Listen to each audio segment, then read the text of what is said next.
کن کے لیے جنت ہے؟ روزے داروں کے لیے جنت ہے۔ جی ہاں، روزے داروں کے لیے جنت ہے۔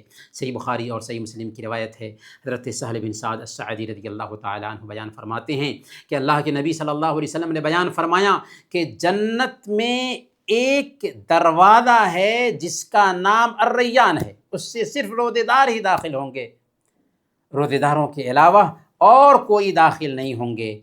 جب سارے روزے دار داخل ہو جائیں گے تو اس دروازے کو بند کر دیا جائے گا۔ گویا کہ جنت میں داخلہ چاہیے تو روزے کا اہتمام کریں۔ بلکہ صحیح بخاری کی روایت ہے، اللہ کے نبی صلی اللہ علیہ وسلم نے بیان فرمایا، من صام یوما فی سبیل اللہ باعد اللہ بذلک اليوم وجہہ عن النار 70 خریفہ۔ جو آدمی اللہ کے لیے ایک روزہ رکھتا ہے، اللہ کی رضا حاصل کرنے کے لیے ایک روزہ رکھتا ہے، اللہ تعالیٰ اس سے جہنم کو 70 سال کی مسافت میں دور کر دیتا ہے۔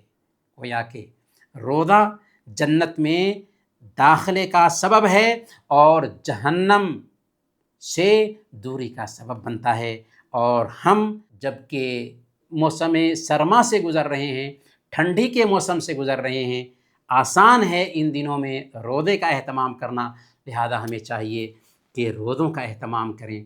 اللہ تعالیٰ ان روزوں کی بدولت ہمیں جنت میں داخل کرے گا۔